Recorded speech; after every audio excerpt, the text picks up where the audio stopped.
Organizations generate massive volumes of unstructured data to drive business strategy, but eventually that momentum hits a rigid wall of legal compliance. Executives draft ambitious data strategies in the boardroom, while regulators mandate severe financial penalties for noncompliance. What is usually missing between the two is the operational plumbing, the practical mechanics required to connect high-level goals with daily technical realities. The formal bridge linking strategic ambition to daily reality is a data governance framework. Building this framework is a solved organizational problem. We do not need to invent the architecture from scratch.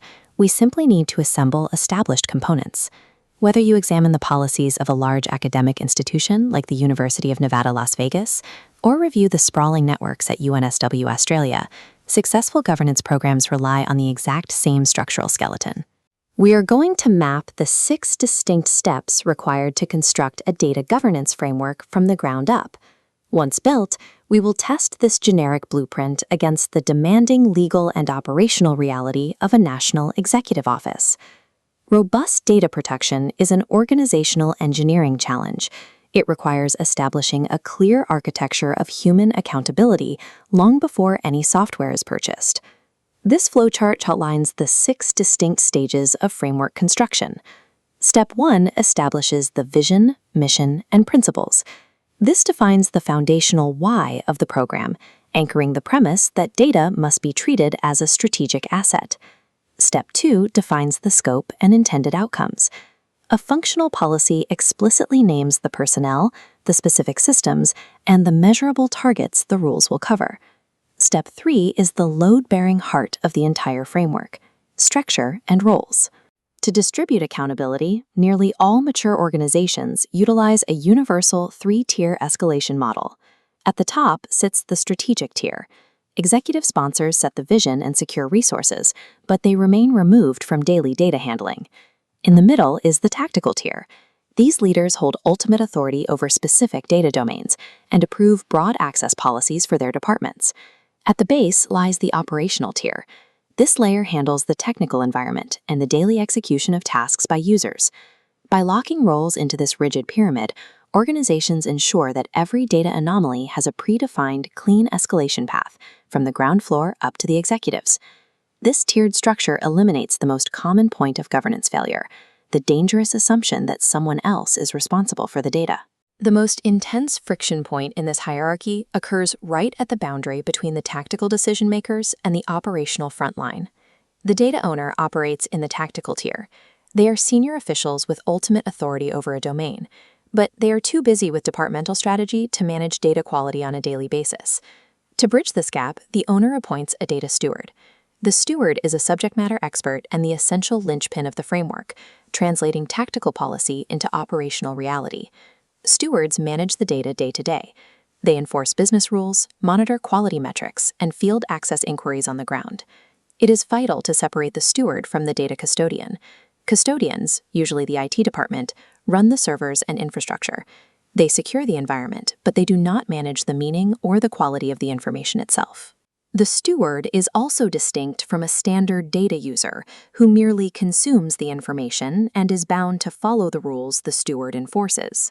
Without the data steward actively policing the boundary, high-level strategic policies will simply never reach the raw technical systems. Executives sponsor the program, but the data steward is the single most important human variable in determining if a framework actually works. With the human architecture in place, Step 4 shifts to procedural rules by defining the framework's core components. This cycle illustrates the end-to-end data lifecycle. Governance must maintain control over an asset from the moment of creation to its eventual destruction. Explicit rules must dictate access, determining who gets in, and usage, ensuring ethical, lawful behavior. The framework also requires active data quality management and centralized metadata policies, like maintaining a data dictionary so the entire enterprise speaks a common vocabulary.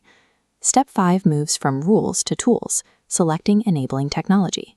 Governance is driven by human process, but technology, such as data catalogs and master data management tools, is the enabler that allows those processes to scale across thousands of employees. Step 6 is implementation and improvement. A framework is a permanent program. It requires strict review cadences and continuous staff training to survive contact with daily reality. Once these 6 steps are defined, the rules are consolidated into a single executable master document. The principles, the organizational tiers, and the lifecycle rules lock together to form a standardized table of contents. This generic blueprint is theoretically sound and serves as the starting point for any corporate or public entity. However, this blueprint remains completely powerless until it is aggressively adapted to the specific legal realities of a real-world jurisdiction. To test this blueprint in reality, we apply it to the Office of the President of the Republic of Ghana, located at Jubilee House. This high-stakes environment manages critical national security intelligence, executive communications, and highly sensitive public records. Here, the generic blueprint transforms into a finalized, localized institutional policy document. The crucial process here is contextualization, aligning the internal framework rules directly with external national legislation. National law injects strict mandates directly into the document. Any handling of citizen privacy triggers explicit requirements under Ghana's Act 843. Act 843 forces Jubilee House to adopt strict life cycle retention limits, legally dictating that data cannot be kept longer than its original specified purpose requires. The Act also mandates clear procedures for data subject participation. Citizens have the right to access and correct their personal information, which heavily modifies the data quality components of the policy. A framework is legally dangerous and functionally useless if it ignores the statutory reality of the soil it sits upon. When we review the final architecture, the abstract 3-tier pyramid easily absorbs the complex political hierarchy of Jubilee House. The Chief of Staff assumes the strategic tier, while distinct department directors seamlessly fill the tactical roles as data owners. Despite the immense prestige and scale of the executive office, its underlying data mechanics operate exactly like any standard corporate framework. Effective governance depends on sequencing universal components and anchoring them firmly to local law.